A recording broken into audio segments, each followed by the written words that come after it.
Welcome back, friends. It's another episode of the Mindful CEO where we're slaying the dragons of hustle culture, one mindful moment at a time. There you I'm your go. co-host, Chris Angel, here joined by your other co-host, Aaron Hendon. What's up?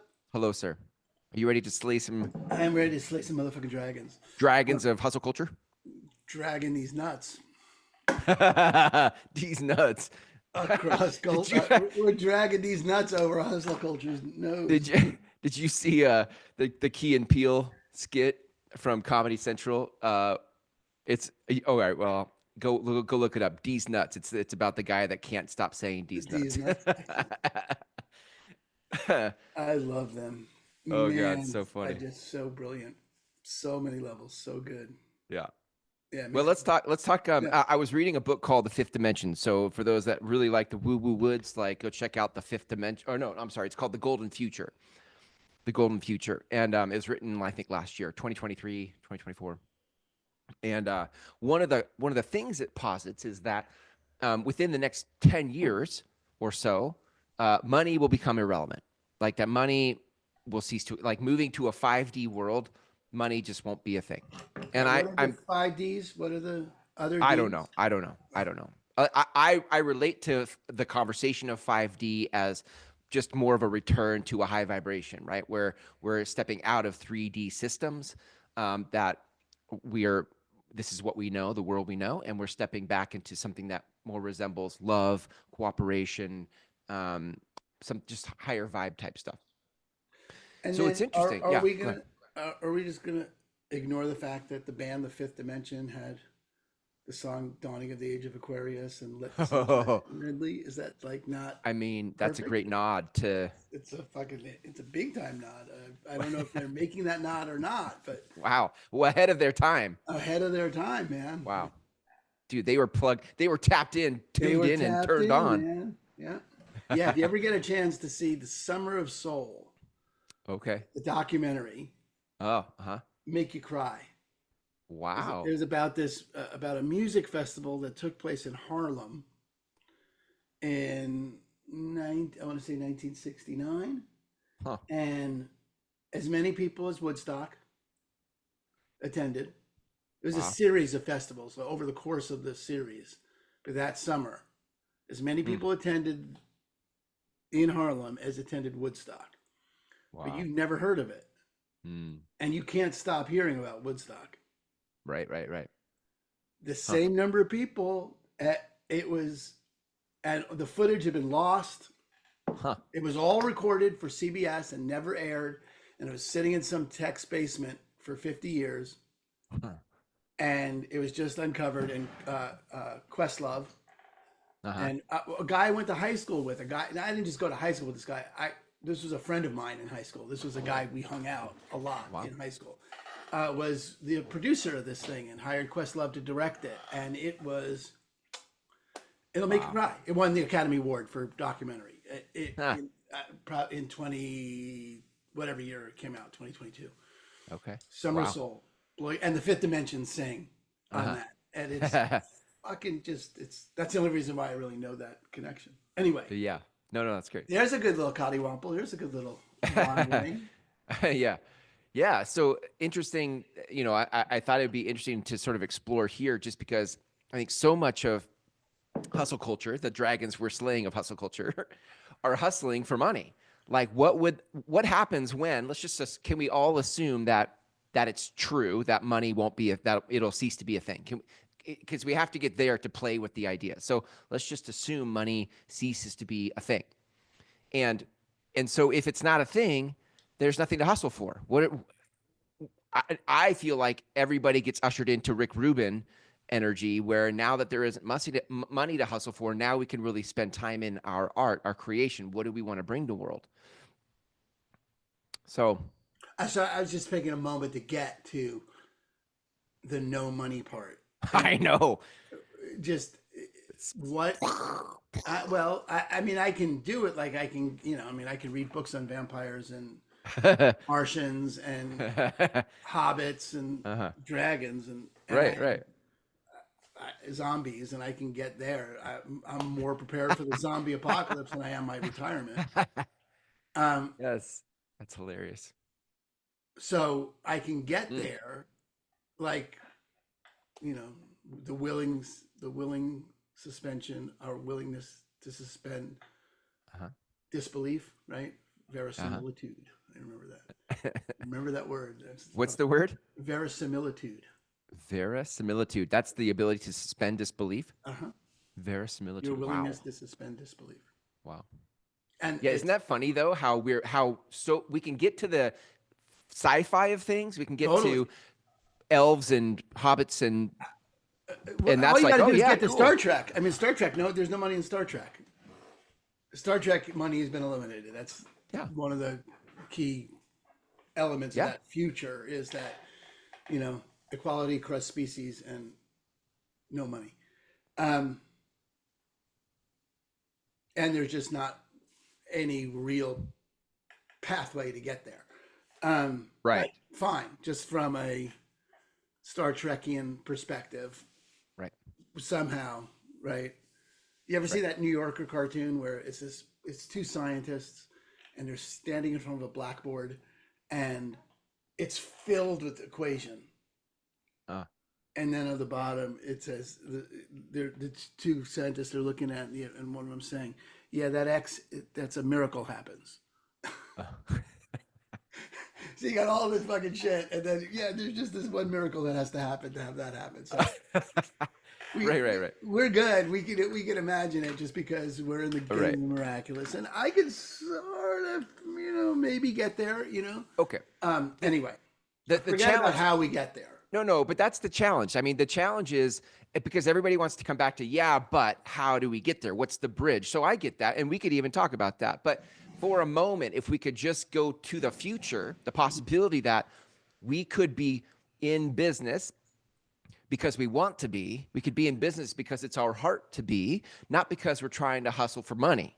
Right. That would be a different enterprise. Me as a mindful CEO engaged in what my heart wants to bring the world is a different enterprise than me as a CEO trying to take a company public and have an exit, a 7, 8 figure, 12 figure exit. It's a different Yes. game. Well, okay. Let's look. Okay, because I may be closer to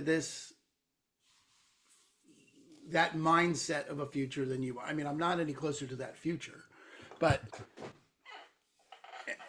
in terms of I do this because it makes me happy. Uh-huh.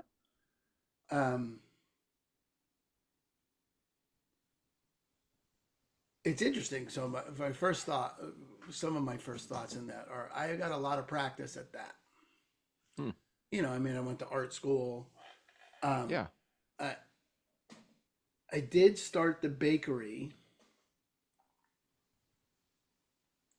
as a path to make money, but money was the secondary objective and turned into really a tertiary, or it really Yeah. became not a thing, which was unfortunate from a business perspective, I think, because how you measure one of the measures for the effectiveness of business needs to be profit. You can't have it. It may not be the only measure, but it can't be, Because why? because the business doesn't exist without profit. There's no Well, sustainability. in this world, that's true. But in a world where money doesn't exist, that's not Right. true. Right. Right. Right. I'm just looking at it in terms of the thoughts that came to me about how close I am or not close I am to doing things because Yeah. I like to do them. Got it. Which Yeah. is interesting because that really sort of got me fucked up, because loving to bake and owning a bakery are not the same skill set Mm. Uh-huh. Yeah. in this E-Myth, baby. in E-Myth this world. revisited. That's Uh-huh. right. Right. That's right. I got all over that. I was Uh-huh. in the business, not on the business, and I didn't really want Right. to work on the business so much. I really like baking, and the business in this reality where money does matter suffered. Yeah. Yeah. Then I went to work at Landmark, which was not for the money, particularly not for the money. I mean, there was enough money to, To live. to live. But there were certainly other things I could do if I was doing it for the money. and people go into teaching and all kinds of things now that they don't do for the money. Yeah. Um, but But then they real need money. estate, but then when I got into real estate really was like, okay, I want to make some money. And that was a this world concern. And this is good because this is all the tension that we deal with on the show. And then on top of that, this is financially rewarding and allows for a lifestyle that is gives me space and time to do other things that I do in Yeah. fact enjoy to do, where I don't have to worry about the money because this is producing Yeah. it. And it's producing it in a way in which I can easily, without any ethical or moral or, you know, mental gymnastics, Yeah. relate to the job itself as one that contributes to individuals, and have a Yeah. harder time thinking of realtors contributing to society as a whole, just given what I know about realtors. But Yeah. I don't have any qualms about saying I contribute to the individual lives of the people I work with every single time I work with them. Right. 100% Yeah. flat-footed, and I get compensated well enough so that I get to do all that. But that's all of this world where money matters phenomena, and I'm Yeah. juggling all those things, Yeah. right? Where I keep bringing you back to the world where money matters, but Right. you know, um, you look at the upper, the 1% in the age of enlightenment were artists and thinkers, and they had the time and the space to do that. I mean, they were standing on the back of the Sure. serfs. But Sure. Sure. when money is no longer a concern, you naturally go to paint, create, Yeah. right, Right. think. So one of the things in the book, the Golden Future book, she talks about is um, one of the reasons we want money is to own things, right? Because when I have it, and to own it could be for different reasons. I want to own it for status. I want to own it for safety. I want to own it for whatever. But if you could always just have whatever you needed to have in that moment, then you wouldn't need to own it. So I was thinking about that. I like nice cars, but not Lamborghinis. I don't need a Lamborghini. but but I have a BMW 7 Series and I love it. It's my favorite car I've ever had. And I'm like, yeah, but I like to drive to the store in a 7 Series. So we'd be like, okay, well, but if I didn't need to own it, because I could just say like, oh, I think it, and then I go outside and my Uber or my whatever is, I can pick the car I want to go to the store in. I don't need to own it. It just get to experience it. Then I don't need the money to buy it because I can just always have it. So I started thinking like, yeah, that's true. Like I'm a little bit less material, except for cars. And I think about, I want money so I can own safety. I want money so I can own peace of mind. I want money so I can own those kinds of things. Um, and I was like, that's really true. Like I want to hoard the money so that I'm safe enough to be able to then go do my art. But so money for me is about, but if I didn't need that because I was already safe, then I wouldn't need it. There would be way less concern about how much to hoard because it just is available. And I love that thought because then I started to think about like how much we're all trying to get money to own stuff for different reasons. Even intangible things like safety. I'm trying to own my own safety, Right. trying to own my own independence by getting enough money to do so. Yeah. So Yes. money becomes a function of owning stuff. Money becomes an access to owning stuff, not a fun. Sure. Yeah. Yeah. And what's the takeaway, or what's the relevance of this 5D future when we're living in a 3D world? Right? Yeah. What's the point she's making about in these 10 what hap how does that other like I don't look at I mean I guess there are Well, clearly lessons that are applicable from The Hobbit, less so from Twilight, but um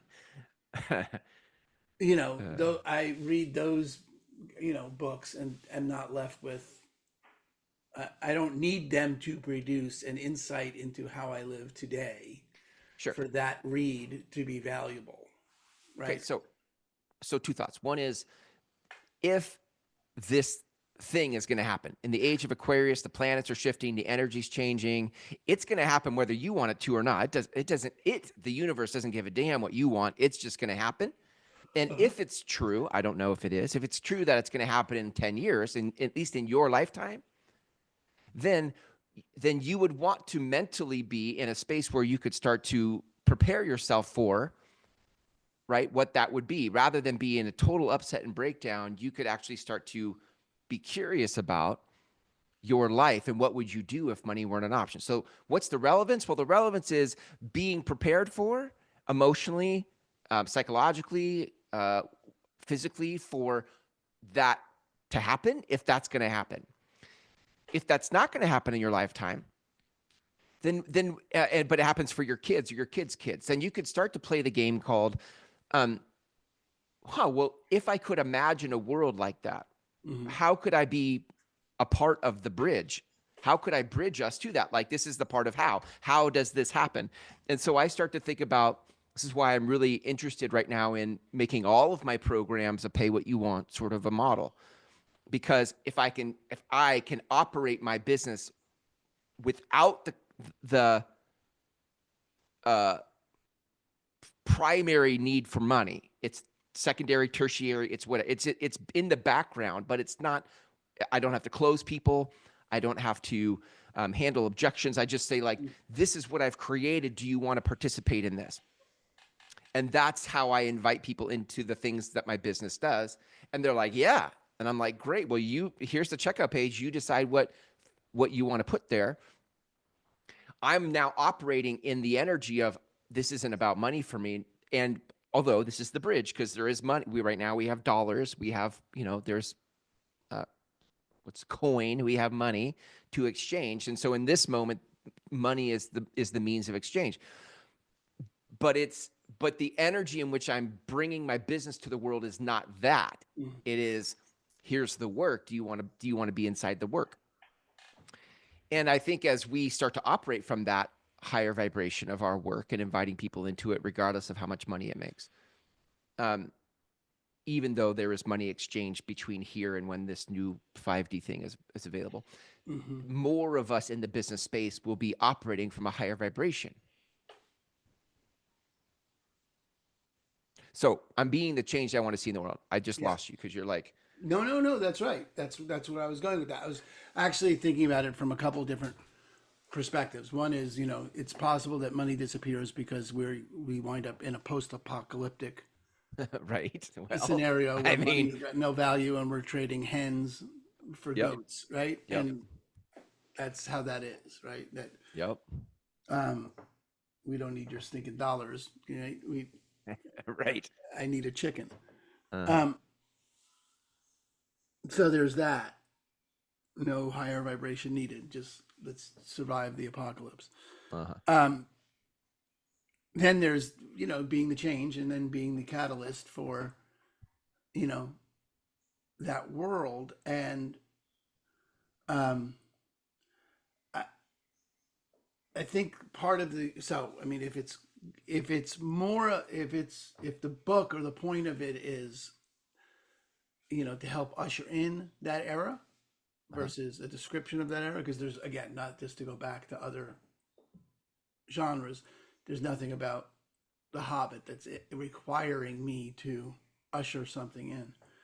Uh-huh. um then that begins to make sense as well, like be the change and be a clearing for that to show up. I thought the part we haven't talked about here yet, but that was super interesting to me, is the connectedness that has to the work in mindfulness and the corner of the Mm-hmm. eye phenomenon, which I don't have a better Ah, word right, for, right, right? right. Like, you've got this set of offerings and you're going to give it freely and people can contribute what they want, and you're going to trust that what they exchange, that their chickens that they're willing to give you for your goat, right, are sufficient for you to live on. Like you're just, you're whatever. You're just giving out eggs. Let's go back to reverse the metaphor.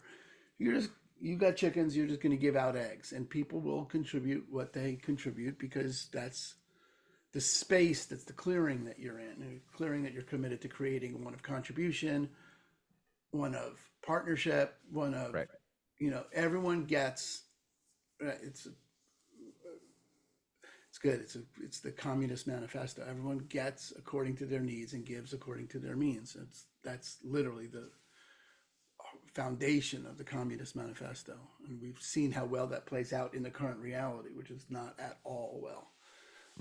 But that's the idea, right? That's the ideal. There is like, look, I have this. I'm going to give it away, and I'm going to trust that the universe is going to provide back to me according to the means of the whatever shows up, whatever's willing to provide. And that's not even an untried model. That's not even like, that's, you and I have talked about this a bunch, but that's for the listeners, the model of dana, which is a Buddhist practice. Dana is the Pali word. Pali is the language of the Buddha. Pali word for generosity. And so the Buddha was pretty clear that people should not charge for enlightenment. And so for the last 3,000 years, if you go study mindfulness in any sort of structured mindfulness community, there's no charge. They don't, if you go to a retreat, maybe you'll pay for room and board, but you're not going to pay the teacher except through dana. And dana is really the opportunity for the students to contribute based on the value received and their means to provide, their means to give. And it's an opportunity to practice generosity on behalf of the person giving, like the connection. And the teacher needs to give the lessons through generosity, not for income, not with the expectation to receive something. It all must be given from generosity, which is one of the foundations of Buddhist thought, compassion and generosity. And so it's baked into that model. And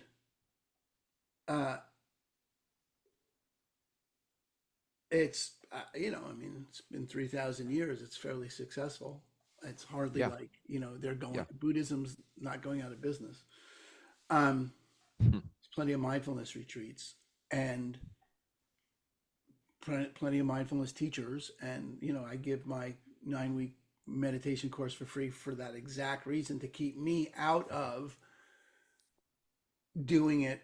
I don't have to have any questions for myself about what's it worth and what would people pay, and it's not up for me to say. I give it generously because like you were saying, Chris, inside that world of, it's what lights me up to do, and I'm only going to do things that light me up to do, and I'm going to keep doing that. And in Esther Hicks reality, that's all there is to do.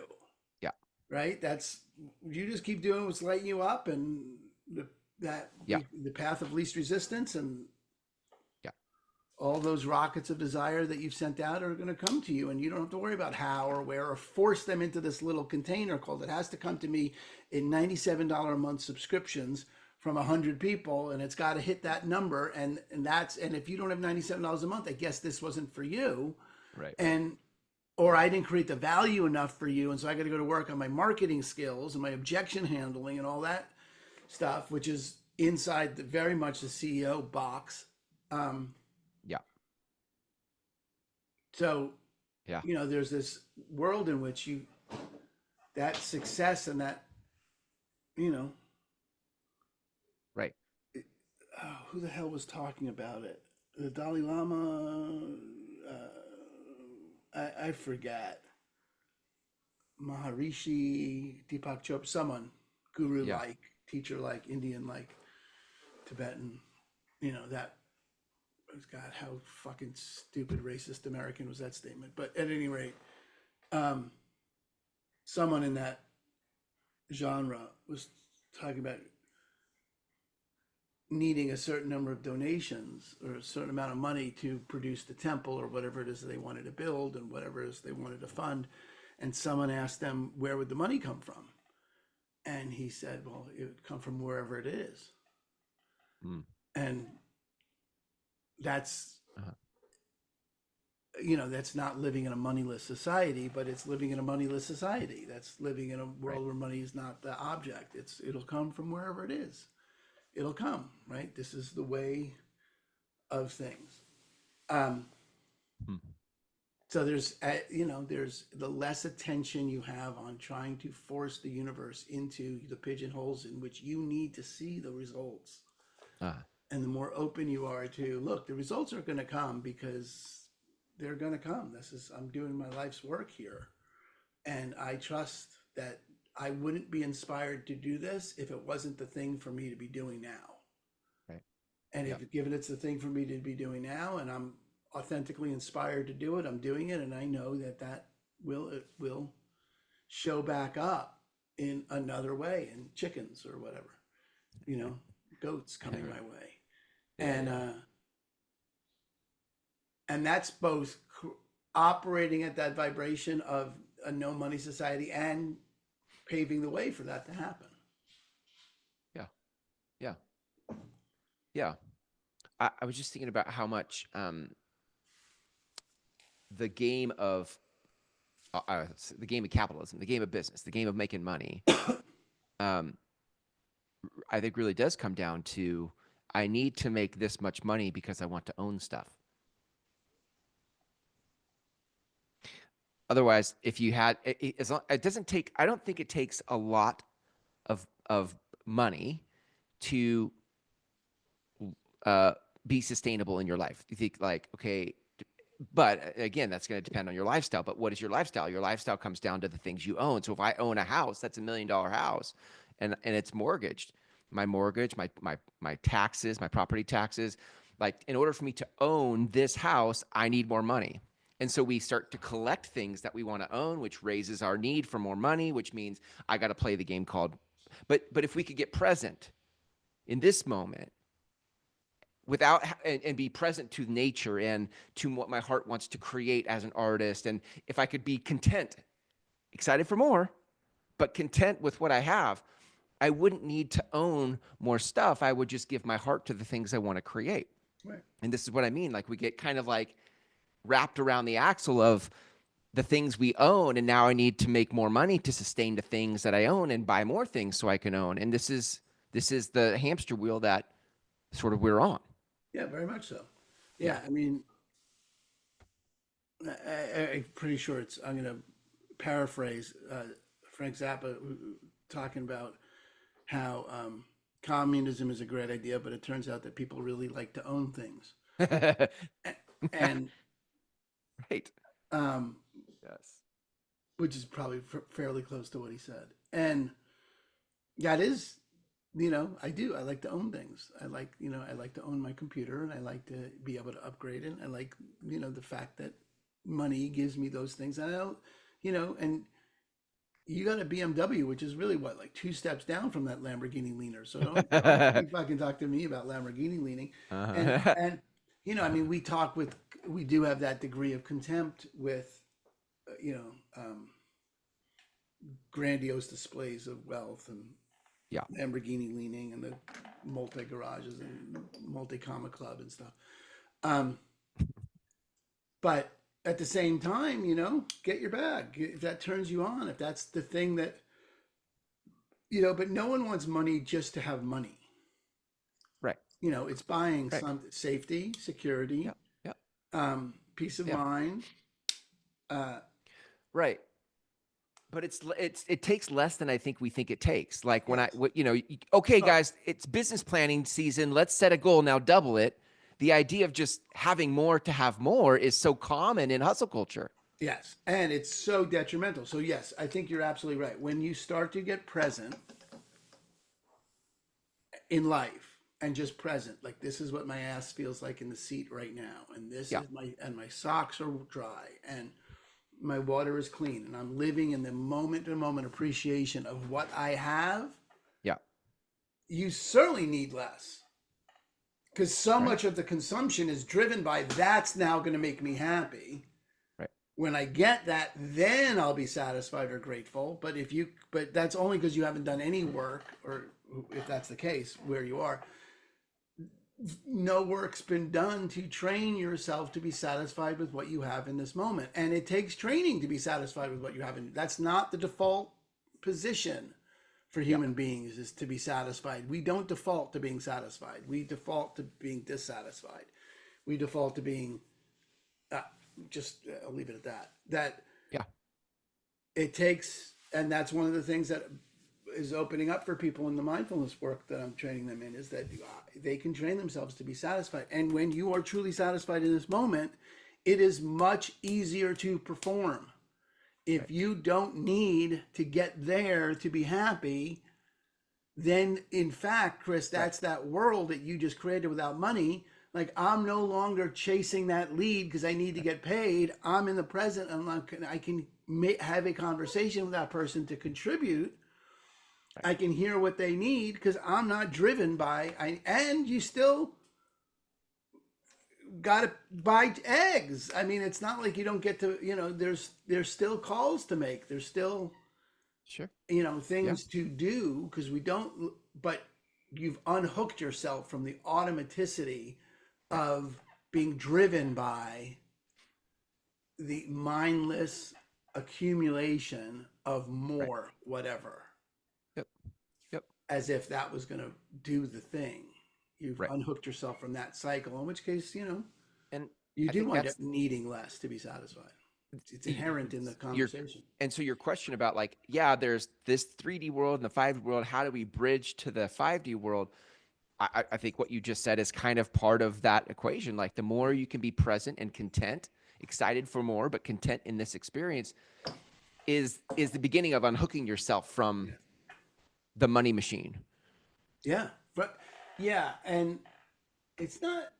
So here's the thing. I'm going to take umbrage, only because I want to use the word umbrage. Um, with the money machine, I Uh-huh. think it's the mindless chasing of wealth that we're talking about. I think money is fine.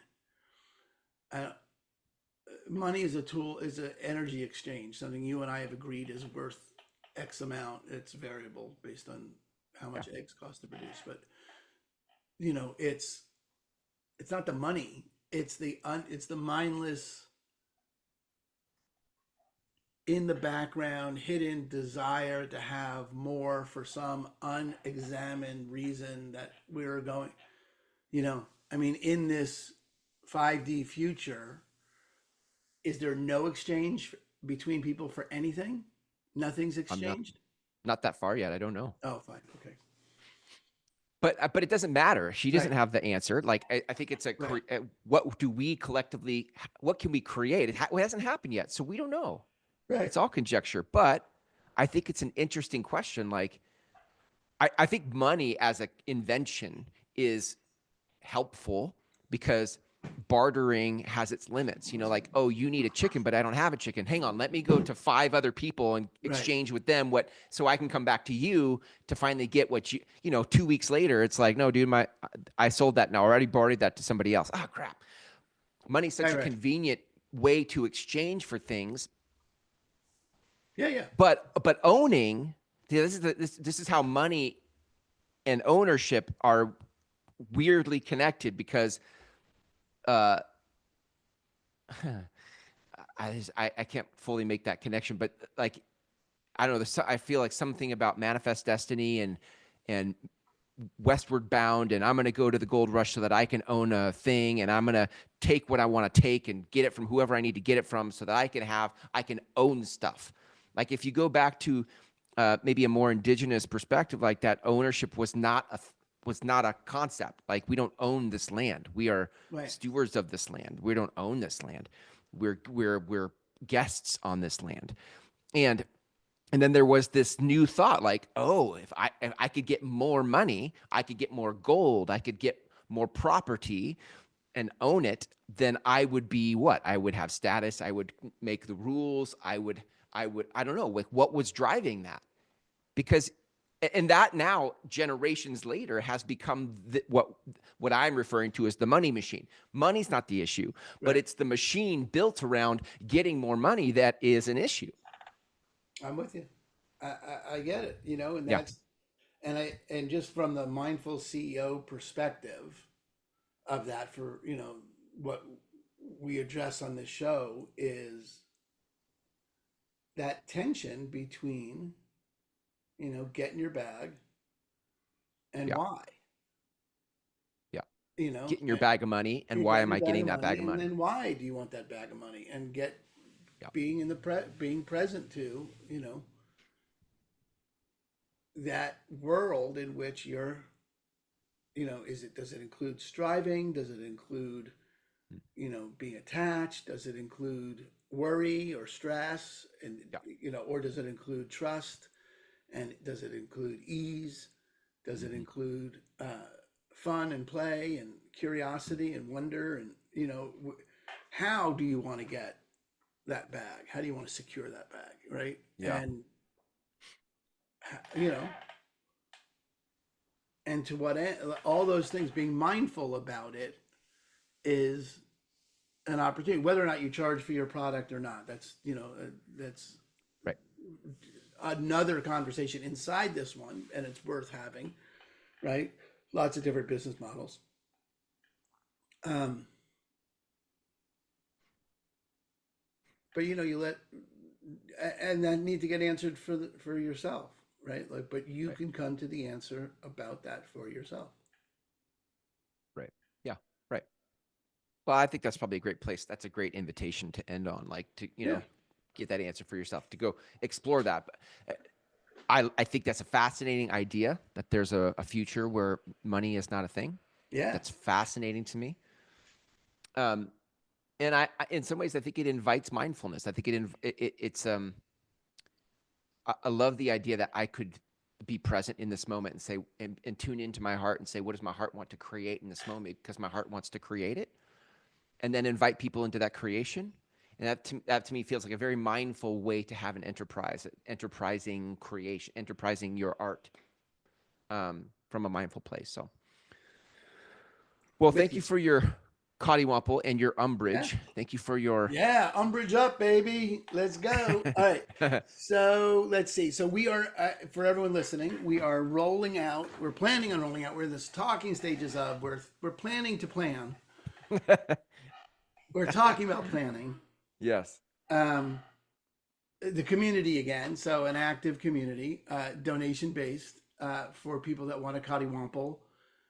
That tension between mindful and CEO. The first group of people that were really, besides you that are listening, the tens of you, um, are the people in my How to Live a Grateful Life in a Fucked Up World course.